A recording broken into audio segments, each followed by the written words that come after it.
പരിശുദ്ധാത്മാവ് എപ്പോഴും പ്രവർത്തിക്കുന്നത് അസാധ്യതകളുടെ നടുവിലാണ്. എവിടെ ഒരു ഇംപോസിബിൾ സിറ്റുവേഷൻ ഉണ്ടോ, ഭൂമി പാഴായിരുന്നു, ശൂന്യമായിരുന്നു, ആഴത്തിൽ ഇരുളായിരുന്നു, അവിടെയാണ് വെള്ളത്തിനു മീതെ ദൈവത്തിന്റെ ആത്മാവ് പരിവർത്തിച്ചത്. പാഴും ശൂന്യവും ഇരുട്ടുമായിരുന്ന സമയത്താണ് ദൈവം വെളിച്ചം ഉണ്ടാകട്ടെ എന്ന് പറഞ്ഞത്. ശത്രു ഏതെങ്കിലും ഒരു കാര്യത്തിൽ പദ്ധതികൾ ഒരുക്കുന്നെങ്കിൽ ആ ശത്രുവിന്റെ പദ്ധതികളെ തകർത്ത് കളയാൻ അതിനെതിരായിട്ടുള്ള ഒരു വാക്ക്, ഒരു വചനം ദൈവത്തിന്റെ വായിൽ നിന്ന് റിലീസാകും. കരീത്ത് തോട് വറ്റിയാലും കാക്കയുടെ വരവ് നിന്നാലും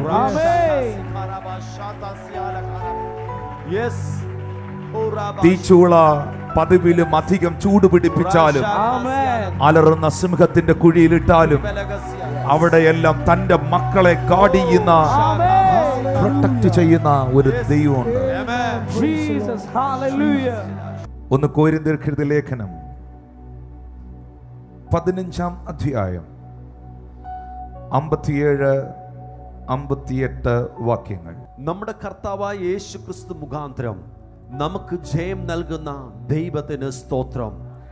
ആകയാൽ എൻ്റെ പ്രിയ സഹോദരന്മാരെ, നിങ്ങൾ ഉറപ്പുള്ളവരും കുലുങ്ങാത്തവരും നിങ്ങളുടെ പ്രയത്നം കർത്താവിൽ വ്യർത്ഥമല്ല എന്ന് അറിഞ്ഞിരിക്കാൻ കർത്താവിന്റെ വേലയിൽ എപ്പോഴും വർദ്ധിച്ചു വരുന്നവരും ആകുവീൻ. ആരാണ് വിജയിക്കുന്നത്? ആർക്കാണ് വിക്ടറി ഉള്ളത്? പരീക്ഷകളിലൂടെ കടന്നുപോയവർക്ക്, എല്ലാവർക്കുമല്ല. അടുത്തിരിക്കുന്നവരോട് പറഞ്ഞാട്ടെ, പരീക്ഷ എഴുതാത്തവൻ ജയിക്കത്തില്ല. പറഞ്ഞാട്ടെ,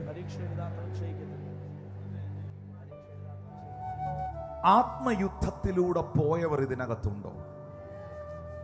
വ്യത്യസ്ത വിവിധ തരത്തിലുള്ള പരീക്ഷകൾ നേരിട്ടവർ. എൻ്റെ പൊന്നുഭാഷയെ പറയാൻ അറിയത്തില്ല, ദൈവം എന്നെ നിർത്തിയതാ കേട്ടോ.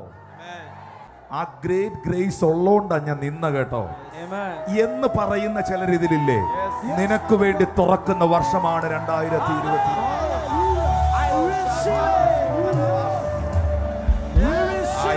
I decree and I declare it. Thank you Lord.